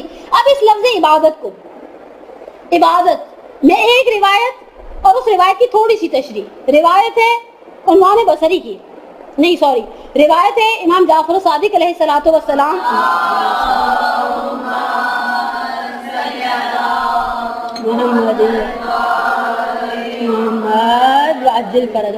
امام صادق کی. اچھا عبادت کے حوالے سے بھی ہمارا اپنا ایک ذاتی معیار ہے. عبادت کے حوالے سے بھی ہمارا ذاتی معیار ہے. ہم کسی خاتون کو دیکھ لیں لمبی لمبی نمازیں پڑھتی ہیں تو ہمارے منہ میں پتہ کیا ہوگا, فلاں آنٹی بہت عبادت گزار ہے, فلاں باجی, فلاں بھابھی, فلاں صاحبہ بہت عبادت گزار ہے. کیا عبادت کرتی ہیں؟ سارا دن مصلی پہ بیٹھی رہتی ہیں, گفیلا پڑھتی ہیں, چاشت پڑھتے ہیں, اشراق پڑھتی ہیں, پتہ نہیں ہزاروں مستحب نمازیں یاد ہیں, دعائیں پڑھتی ہیں. ان کے گھر کے کام کون کرتے ہیں؟ ان کے بچے اسکول سے آگے بیٹھے رہتے ہیں, امی جان کی نماز امام زمانہ ختم ہو جائے تو پھر ہم جرت سے آگے بڑھ کے کہیں کہ امی آپ نے زحمت کی کچھ پکانے کی. میں نے دیکھی ہیں, اپنی گناہگار آنکھوں سے دیکھی ہیں, بعض مومنات جن کی نہ مفاتی بند ہوتی ہے نہ قرآن بند ہوتا ہے. ایک ساتھ 1.25 کلو چنے پکا کے رکھ دیا, اب کھاتے رہے, بچے خود ہی سے اپنا ٹائم پاس کرتے رہے. بھیا ہم دنیا میں عبادت کرنے کے لیے آئے ہیں. یہ کون سی عبادت تھی بھیا؟ عبادت کو سمجھے نہیں ہم. یعنی میں نے کل پرسوں کسی سے کہا کہ فلاں صاحب کی مدد کر دے, کہتے ہیں کتنے؟ میں نے کہا مثلا ان کو 40,000 روپے کی ضرورت, تو کہیں گے تو بہت بڑی رقم ہے. میں نے فوراً کہا کہ ابھی اگر آپ کے پاس کوئی اچھا آپشن آئے نا 40,000 روپے میں ایران, عراق, شام, تو آپ فوراً دے دیں گے. تو کہیں گے وہ تو مولا کی زیارت ہے, وہ مولا کی زیارت ہے, اس کے اوپر 40 کیا 50 خرچ کریں گے, ہم 70,000 دیں گے, 80,000 دیں گے. میں نے ان کو مشمل والی ایک روایت سنائی. مشمل والی روایت لاسٹ ایئر ہمیں ہمارے استاد بزرگوار آگے نادر صادقی نے سنائی تھی. اچھا ایک روایت مشمل کی اور ایک روایت شہید دستگیر شیرازی نے گناہ کبیرہ میں نقل کی ہے, اپنی کتاب گناہ کبیرہ میں. مشمل امام صادق کی خدمت میں آئے, امام صادق کی خدمت میں آئے, کہا جل تو فدا, مولا میں آپ پر قربان ہو جاؤں, مولا میں مکہ میں تھا, حج کر کے آیا ہوں, ابھی آپ کی زیارت کے لیے سے مشرف ہوا. امام صادق نے اس روایت میں حاجی کا ثواب بیان کرنا شروع کیا کہ حاجی کا ثواب کیا, وہ جب قدم اٹھاتا ہے تو یوں, جب وہ یوں کرتا ہے تو یوں, سب سب سب سب ثواب بیان کر دیے. مشمل کی آنکھیں خیرہ ہو گئی تعجب سے, مولا اتنا ثواب ایک حج کا. امام صادق نے مشمل سے کہا مشمل ایک عمل ایسا ہے جس کا ثواب 1 حج سے زیادہ ہے. مشمل نے تعجب سے کہا مولا وہ کون سا؟ کہا 2 حجوں سے زیادہ ہے. مشمل نے کہا مولا وہ کون سا؟ مولا نے کہا 3 4 ان عد حتی 10. روایت کہتی امام صادق گنتے کے حتی 10 تک پہنچ گئے, اور 10 تک پہنچنے کے بعد امام صادق فرماتے ہیں, مشمل کہتے ہیں کہ مولا بتا دے مجھے اس سے پہلے کہ میں مشمل کی جگہ ہوتی تو کبھی دم نکل جائے. مولا نے کہا قضاء حاجت مومن کی حاجت کو پورا کر دینا. ایک مومن کی حاجت کو پورا کر دینا مشمل ان 10 حجوں سے زیادہ ثواب رکھتا ہے. مزے کی بات ہے, ہم ایک حج پہ نارملی 2.5 سے 3.25 لاکھ روپے خرچ کرتے ہیں نارملی, یعنی میں نے بہت پچھلے سال کے ریٹس اور فیئرز بتائے اور اکنامیکل پیکج اس کا فیئر بتائے. لیکن بعض اوقات ہم کسی مومن کی حاجت 1000 روپے سے پوری کر سکتے اور نہیں کرتے. حج ہمارے نزدیک بہت بڑی عبادت ہے. نماز, ایک واجب نماز, کل میں نے شہید صاحب شیرازی کی روایت پڑھی, ایک واجب نماز 20 حجوں سے زیادہ ثواب رکھتی ہے اگر ہم اس کی اہمیت کو جان لیں. کیونکہ قرآن نے نماز کو نماز کے طور پہ نہیں, پورے کلچر کے طور پہ اناؤنس کیا ہے. قرآن جب انسانوں کی بحث کہتے ہیں ان الانسان اذا مسہ الشر جزوعا اذا مسہ الخیر منوعا. انسان کیا ہے, جب اسے کوئی اچھائی پہنچی تو کنجوس ہو جاتا ہے. آج میرے پاس 4 پیسے آ جائے نا, میں کسی بات کرنا گوارا نہیں کروں. سلام کرنا تو بہت بڑی بات, سلام کا جواب دینا گوارا نہیں کروں. اور جیسے ہی میرے پاس خدا نخواستہ مالی تنگی ہے یا کوئی پریشانی ہے, جزوعا ہائے وائے مر گئے لٹ گئے رو رہے ہیں پیٹ رہے ہیں, ہر کسی کو اپنا. مزے کی بات ہے پھر آخر میں ہم کہتے ہیں ہمارے جیسے صبر والا کون ہوگا. بعض عورتوں کا آپ دیکھیں, ہمارا ایک سیشن تھا کہ وہ عورت جو حضرت زہرا کے ساتھ مشہور ہوگی, اس کے اندر وہ روایت جو بڑی پیاری اور بڑی معروف روایت ہے, 3 عورتیں ہیں. پہلی وہ عورت جو اپنے شوہر کو مہر دینے سے پہلے معاف کر دے. یہ سب سے آسان آپشن ہے ان تینوں کا. جتنا بھی ہے اس زمانے میں تو اتنے مہر رکھے نہیں جاتے تھے, میکسیمم 50,000 روپے کا مہر ہوگا. 5-5 ہزار روپے کے مہر تھے. ہماری ماں کے 32 روپے 8 آنے کے مہر تھے. یہ مہر نہیں چاہیے, اللہ کے نام پہ بس گیا. یہ سب سے آسان آپشن. دوسرا آپشن, شوہر کی بد اخلاقی پہ صبر کرے. یہ عورت بھی حضرت زہرا کے ساتھ میں شروع ہوگی. اچھا ایک خاتون کہنے کی میرے پہلے تو پورے درس میں انہوں نے اپنے شوہر کی خوب عزت افزائی کرتی رہی, ایسا ہے ویسا ہے. پھر کہنے کی میرا ہی حوصلہ اس کے ساتھ رہ رہی ہوں. زہرا آج آپ کی حدیث نے میرے دل کو تسلی دے دی, میں حضرت زہرا کے ساتھ میں شروع ہوں. تو میں نے کہا سارے مدرسے کو پتہ چل گیا کہ ان کی شوہر دنیا کے بد اخلاق ترین انسان ہے. آپ کہہ رہی ہے کہ میں حضرت زہرا کے ساتھ میں شروع ہوگی. میں نے درس کی بات پوچھا کس بات کے بل بوتے پر, کہا میں اتنی صبر کے ساتھ رہ چلی ہوں. میں نے کہا صبر پھر ایسا نہیں ہوتا کہ سارے مدرسے کو پتہ ہے کہ آپ کے شوہر بہت ہی بد اخلاق, کٹھور, بے رحم, سفاح, پتہ نہیں بیچارے کو شملے ریزولوشن سے اتنا نیچے ثابت کرنے کے چکر میں تھی. میں نے کہا نعوذ باللہ, آپ کہنے کی میرا ایمان حضرت آسیہ جیسا ہے. میں نے کہا نعوذ باللہ, آپ کا شوہر فرعون تھوڑی ہوگا. ہاتھوں پیروں میں میخیں گڑوا دی تھی حضرت آسیہ کے. تو حضرت آسیہ کا مقام اتنا بلند ہوا, اور جو آخر انہوں نے 3 دعائیں کی اور قرآن نے فوکس کیا, شوہر کی بد اخلاقی پہ صبر کر لے. تیسری یہ کہ شوہر کے فقر پہ صبر کر لے. آج کی عورت صبر کیسے کرتی ہے, ابا اور بھائیوں سے مانگ لیتی. صبر نہیں, بس یہ صبر نہیں ہے. فرض کریں کسی موقع پر میرا شوہر مجھے نہیں دلا سکا, میں نے جا کے اپنے ابا سے مانگ لیا, میں نے جا کے اپنے بھائیوں سے مانگ لیا, اپنے شوہر کا پردہ چاک کیا. اصل مزے کی بات ہے, بعض خواتین پتہ ہے پردہ بھی نہیں چاک کرتی. وہ اردو کا ایک شعر ہے نا, صاف چھپتے بھی نہیں سامنے آتے بھی نہیں, اس ٹائپ کی ہو جاتی. شادی میں ایسے ہی کپڑے پہن کے چلی گئی. کسی نے کہا یہ ان کپڑوں کا تو فیشن نہیں, کیا کریں, آپ کے بھائی کی جیب اجازت نہیں دیتی. آپ نے تو سب کہہ دیا, آپ کہتی میری مرضی میں جو مرضی پہنوں. اس طرح اپنے پہ بات آتی نا, ہم بد اخلاق شمار کیسے ہو, ہم کیسے بد اخلاق بن جائیں. ہم سے زیادہ خوش اخلاق, انوسینٹ, لائل, ہمبل کوئی ہے ہی نہیں روئے زمین پر. وہ اس بیچارے کو پتہ نہیں دنیا کا پست ترین انسان. بعض لوگوں کو آپ دیکھیں مجلس میں نہیں آنے دیتے, شوہر سامنے لگا کہتے کیسا ہے, اللہ معاف کرے, مولائی ہے, نماز پڑھتا ہے, ایسے ایسے امپریشن. شوہر کا فخر نہیں ہے. اچھا میرے نصیب ہے, مرد کے نصیب کی اولاد اور عورت کے نصیب کا رزق. میں کسی خدا صاحب, یعنی میں سے مراد ناٹ می, بیچارے میرے شوہر نے کیا گناہ کیا ہے, لیکن مثلا ایک مومنہ اگر اس کے نصیب میں نہیں ہے نا, وہ کسی کروڑ پتی سے بیائی جائے گی, دنوں میں زمین پر گر جائے گا. اور اگر اس کے نصیب میں نا تو گداگر سے بیائی جائے گی, آسمان تک چڑھ جائے گی. آپ نے دنیا میں کوئی ایسا شخص نہیں دیکھا ٹھیلے سے شروع کیا تھا فلاں کا. مثلا مجھے پتا چلا کراچی میں بہت بڑی مشہور قسم کی بریانیاں ان صاحب نے جب شروع کی تھی تو ایک پتیلی لے کر بیٹھتے تھے کسی چوراہے پر, اور آج 10 برانچز ہیں. ہمارے لاہور میں ہمارے یعنی میرے والدین کے گھر کے پاس ایک بہت بڑا ریسٹورینٹ ہے 4-5 طبقے کا. مجھے خود یاد ہے 80s کی دہائی کے اینڈ میں وہ صاحب بھی صبح پتیلی لے کر بیٹھا کرتے تھے, اور آج وہاں کا ناشتہ کرنے کے لیے لاہوری صبح 6 بجے اپنی نیند کو باندھ کر کے جاتے اور وہاں کا ایک سٹینڈرڈ کا ناشتہ کر کے آتے. خدا نے کس کے نصیب میں لکھا ہے ہم اس نصیب کے ساتھ کمپرومائز کریں. ہم کچھ بھی کر لیں. مزے کی بات ہے مصیبت ایک ہوتی ہے جب انسان جزا و فضا کرتے وہ خود ہی دو ہو جاتے ہیں. تو ہم جزا و فضا کر کے دو کرتے نا, پھر واویلا کرتے ہیں, پھر اطراف والوں کو بھی بے چین کرتے ہیں.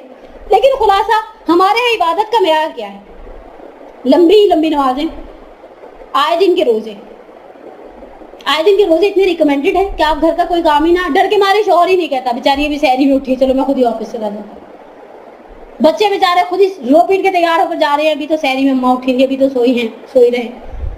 اسکول سے آ کر بھی جو کھایا ان کا سیدھا کھا لیا. اماں روزے سے, اچھا بعض خواتین روزہ رکھ لیتی ہیں ان کا بلڈ پریشر بھی شوٹ اپ کرنے لگ جاتا ہے, ان کا دماغ اچھے مولا پہ چلا جاتا. امیر المومنین پر فدا ہو جاؤں جو کہتے ہیں روزہ صبر کو بڑھاتا ہے. میرا دل چاہتا ہے حدیث کے آگے بریکٹ میں لکھوں مولا میرا پچھلا بھی چلا جاتا ہے, کیا کروں.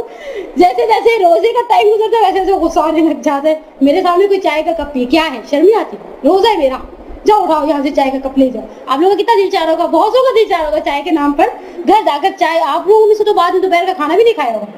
آپ کو تو حدیثیں کھانے پینے سے متعلق سنانی چاہیے. کھا کر آتے تو سو جاتے, شکر کرے نہیں کھا کر آئے. ویسے بھی حدیث قدسی ہے علم خالی پیٹ ملتا ہے. مفہوم یوں ہے حدیث کا کہ علم خالی پیٹ ملتا ہے. ہم سمجھتے ہیں لمبی نمازیں, لمبی دعائیں, ہم سمجھتے ہیں عبادت صرف یہ ہے کہ میں خانہ کعبہ کے طواف کرتی رہوں. لیکن عبادت کو خدا نے اتنی سی چیز میں محدود ہی نہیں کیا. امام فرماتے ہیں لیس العبادت کثرت الصلاۃ والصیام. عبادت یہ نہیں ہے کہ تمہارا نماز اور روزہ بڑھ جائے, بل تفکر فی امر اللہ. اچھا یہاں فکر کیا ہے؟ میں بیٹھ کے گھنٹوں سوچ ہی رہوں. مزے کی بات ہے مصلی پہ بیٹھ جاؤں تو بھی کھانا پکانا بھول جاؤں, گھنٹوں سوچ ہی رہوں تو بھی بھول جاؤں کہ شوہر کے کپڑے استری کرنے ہیں. صبح لائٹ چلی جائے گی پھر کیا پہن کے جائے گا بیچارہ. غور کرے انسان خدا نے مجھے خلق کیوں کیا ہے. خدا نے مجھے خلق کیا کہ میں ہر وقت اٹھلاتی ہوئی پھروں, کپڑے بنانے کے چکر میں رہوں. خدا نے مجھے اس لیے خلق کیا ہے کہ میں ہر وقت کھانے پینے کی فکر میں لگی رہوں. آج کی عورت کے پاس تیسرا ایک ہم و غم سجنے سنورنے کا بھی تو ہے نا. کبھی بالوں کو ریبونڈنگ کروا لیتی, کبھی اسٹریکنگ کروا لیتی. پچھلے دنوں کسی مومنہ کو مجھے پتا چلا پورے اسپیچز پڑ گئے, پورے بال اڑ گئے باقاعدہ چونیاں ٹھنڈیاں بن گئی بیچاری کے سر میں.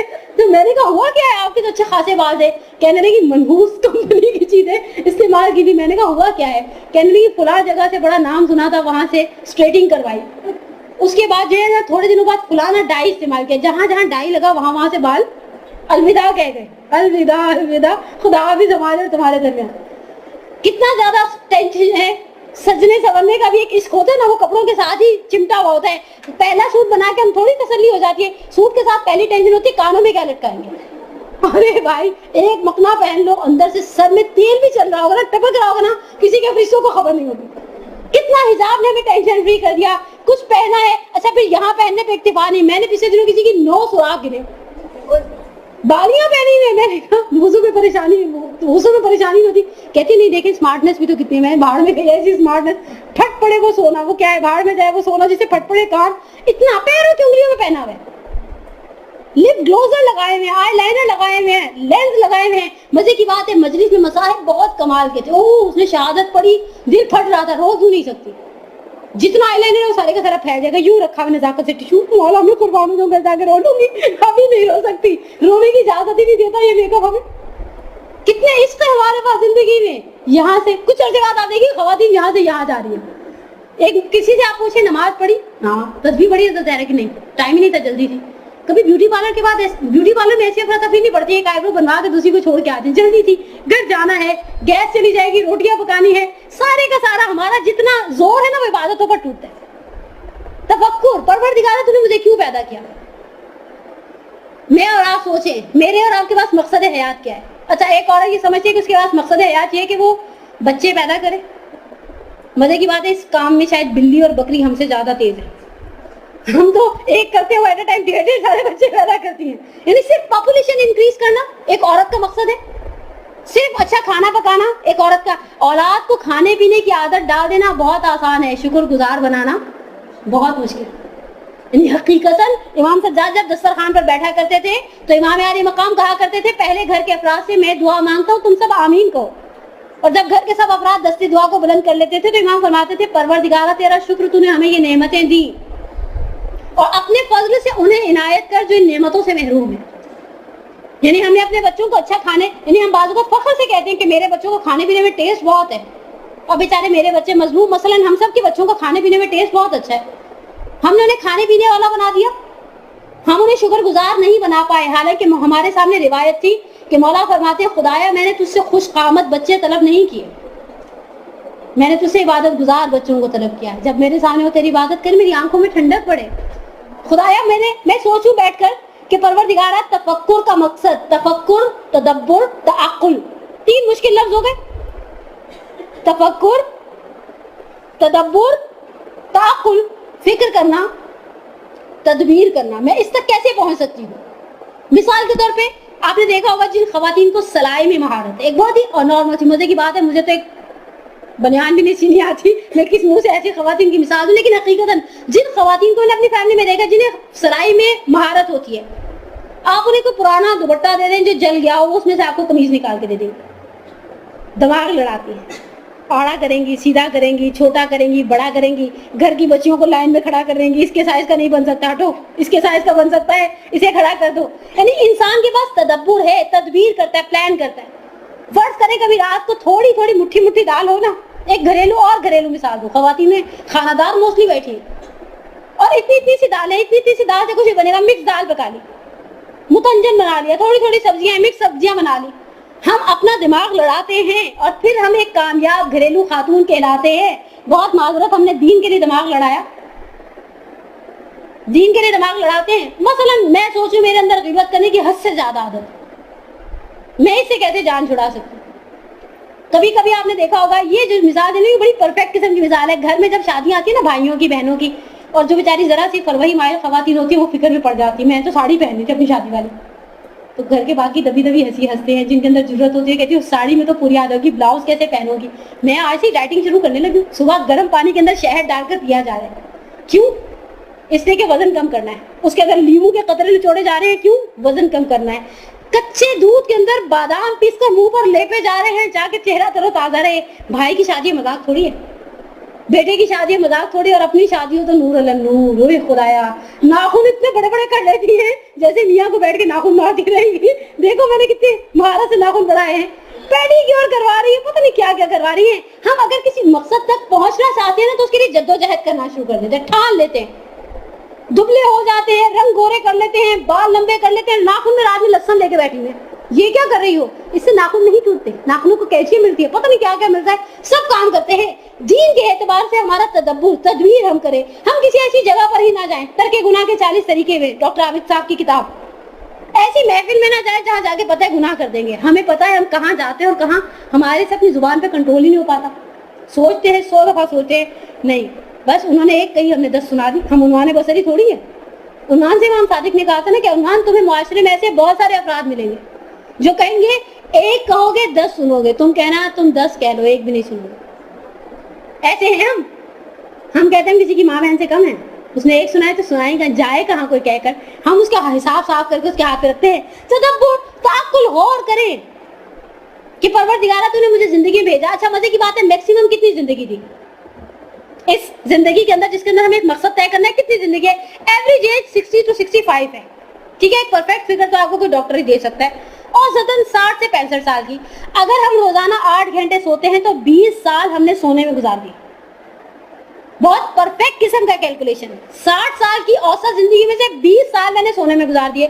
ہم عورتوں کے 10 سال اوپر کے چوچلوں کے بھی لگا لیں. دوپہر میں کھانا کھا کر لیٹ جاتے ہیں، جو مردوں کو میسر نہیں. آفیسز میں وہ بیچارے کہاں کھانا کھا کے لیٹتے ہیں. بس بیٹا دوپہر میں تھوڑا سا کھانا کھایا تھا، آنکھ جھپکی. تمہیں پتہ نہیں، مزے کی بات ہے عورتوں کے پاس بہانے ہی بڑے تھے. میں نے دیکھا ہے خواتین کا چاول کھانے کے بعد تو اونگ آنا ضروری ہے. اور تم نے تو لسی پلا دی تھی، اسے پینے کے بعد تو اچھے سو جائیں. کیا کرتی؟ میری آنکھ لگ گئی تو. دوپہر میں بریانی تھی اس لیے نیند آ گئی، رات میں کڑی تھی اس لیے نیند آ گئی، ناشتے میں پائے تھے اس لیے نیند آ گئی. ہم نے 20 سال سونے میں گزار دیے. پہلے 15 سال ہوش سنبھالنے کے نکالنے. نارملی ہم ہوش کب سنبھالتے ہیں؟ ہم بولی سینا نہیں ہے کہ پیدائش کے وقت ہی پتا چلے. بڑے ہوئے تھے تو اماں سے کہا کہ جب میں پیدا ہوتا تو آسمان پہ سوراخ تھے. لوگوں نے یہ بات سن کے کہا بولی سینا پاگل ہو گئے ہیں. تو ان کی اماں نے کہا نہیں، جب یہ پیدا ہوا تھا تو میں نے اسے مچھردانی رکھی. وہ چیز اتنی میموری، فوٹوگرافک میموری نہیں ہے ہماری. نارملی ہم ہوش سنبھالتے ہیں 15 سال کی عمر میں، جب ہمارے ہوش ٹھکانے لگتے ہیں، ڈوز اینڈ ڈونٹ سمجھتے ہیں. بہت کم ہمارے درمیان ایسی مومنات ہوں گی جو 8.5 سال میں واجب حجاب شروع کر دیا ہوگا. ہم تو حجاب کو کھیل سمجھتے ہیں، نمازوں کو کھیل سمجھتے ہیں، روزے کو کھیل سمجھتے ہیں.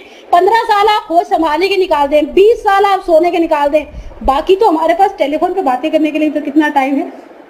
یہ سیٹرڈے سنڈے کے جتنے پیکیجز ہیں اللہ ان کا بھلا کرے, کان سے ٹیلی فون چھٹتا ہی نہیں ہے. وہ غالب کہتے تھے چھٹتی نہیں ہے, منہ سے ہی کافر لگی ہوئی, ہم کہتے ہیں چھٹتا نہیں, کان سے ہی کافر لگا ہوا, مکرے کے اندر گھسائیں. نہیں تو وہ کیا ہوتے ہیں وہ جو کانوں کے اندر ہینڈ فریز, ٹینشن فری ہو جائے. سارا دن آپ بار بار ریڈائل کر رہی ہیں number busy number busy number busy, اس لیے کہ سیٹرڈے سنڈے کو پیکیجز ہی ایسے اناؤنس ہوتے ہیں. یعنی ہمارے پاس زندگی میں کرنے کے لیے کتنے اچھے اچھے سے کام ہیں. اب فرماتے ہیں کہ اب ہمارا سب سے بڑا پرابلم کیا ہے کہ آئمہ ہمیں کہتے ہیں تم غور کرو, فکر کرو, مجھے خدا نے پیدا کیا اس دنیا میں کیوں بھیجا؟ انسانیت کو نفع پہنچانے کے لیے. وہ علامہ اقبال کے ایک شعر نے بہت کچھ کہہ دیا کہ خدمت خلق کے واسطے پیدا کیا انسان کو, ورنہ عبادت کے لیے کچھ کم نہ تھے. کیا کرو گیا, ہاں مجھے شعر پورا یاد نہیں تھا, میں نے ہوا میں تیر چلایا. لیکن بہرحال صرف لمبے سجدے, لمبے رکوع, لمبی نمازیں, لمبی لمبی چیزیں, یہ سب چیزوں کے لیے تو ملائکہ بھی تھے. میں کسی کے کتنا کام آ سکتا ہوں. میں آپ کو ایک چھوٹی سی یہاں پر ایک بہت ہی مختصر سی, آپ نے بہت ساری اسٹوریاں سنی ہوں گی لیکن بندے تاریخ ٹائپ کی کتابوں سے میں آپ کو ایک نئی اسٹوری سنانے لگی ہوں.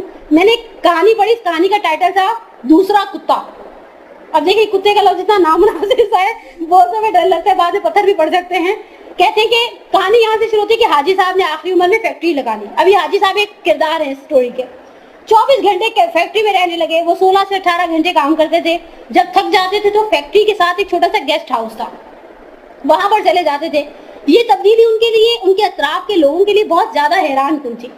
وہ 30 سال تک دنیا داری اور کاروبار اور روپے پیسے سے الگ تھلگ رہے تھے. یعنی انہوں نے, میں بھی آپ کی خدمت میں آگے بیان کرتی ہوں, یہ عرصہ انہوں نے عبادت اور ریاضت میں گزارا تھا. انہوں نے اپنی خانقاہ بنا لی تھی.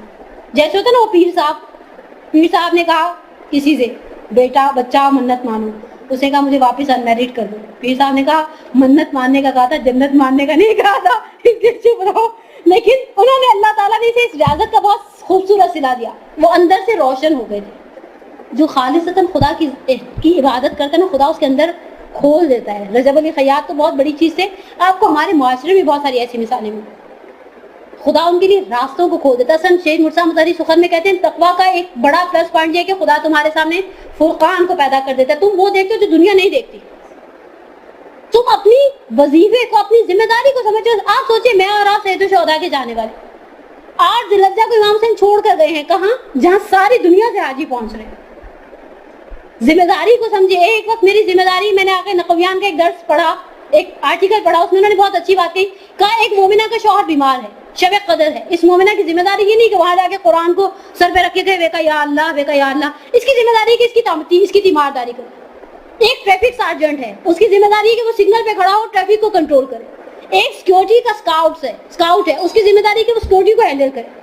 اپنی ذمہ داری کو سمجھ لینا, معصومین کی روایتوں کا مفہوم یہ ہے کہ اپنی ذمہ داری سمجھ لینا ہی مومن کی سب سے بڑی ویلیو اور اس کا جوہر ہے, کہ میں سمجھ لوں کہ مجھے کیا کرنا ہے اور کیا نہیں کرنا. کہتے ہیں کہ وہ صبح 8 بجے اپنی خانقاہ کو کھولتے تھے, رات گئے تک ان کے گرد لوگ رہتے تھے. لوگ اپنی حاجتیں لے کر ان کے پاس آتے تھے, یہ دعا کرتے تھے اور خدا ان کی حاجتوں کو پورا کر دیتا تھا. لیکن ایک دن حاجی صاحب کی زندگی نے پلٹا کھایا. میں نے اسے 0 پوائنٹ سے لیا ہے. بیٹھک اپنی بند کی, گدی اپنی سمیٹی, اپنے بیٹوں کے پاس ہی کچھ پیسہ مانگا. بیٹوں نے جب پیسہ دے دیا تو انہوں نے ایک فیکٹری لگا لی. اس فیکٹری کے اندر 500 خواتین کو رکھا. اس کے بعد اپنے ہاتھوں سے یورپی خواتین کے لیے کپڑوں کے ڈیزائن بنائے. انٹرنیٹ کے ذریعے یورپ یہ ڈیزائن بھجوائے, باہر سے آرڈرز آئے, حاجی صاحب نے مال بنوانا شروع کر دیا اور ان کی فیکٹری چل نکلی. دونوں ہاتھوں سے حاجی صاحب کے پاس پیسہ آنا شروع ہو گیا. کہتے ہیں کہ اس دنیا میں سب گارمنٹس کی 2 سے 3 کروڑ فیکٹریاں ہوں گی اور ان فیکٹریوں کے اتنے ہی مالکان ہوں گے, لیکن ان 2 کروڑ 3 کروڑ فیکٹریوں میں حاجی صاحب جیسا کوئی دوسرا شخص نہیں ہوگا.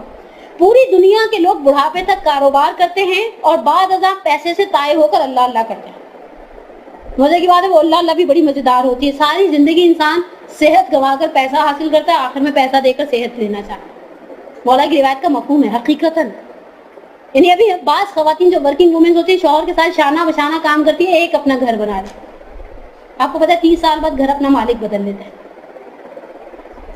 30 سال بعد گھر اپنا مالک بدل لیتا ہے. میں نے فرض کرے 30 سال کی عمر میں گھر خرید لیا مثال کے طور پہ, ٹھیک ہے, میں 60 سال کی ہوں گی تو اس گھر کے مالک بدل جائیں گے, پھر میں مالک نہیں رہوں گی, میری بہویں آ جائیں گی اس پر سے.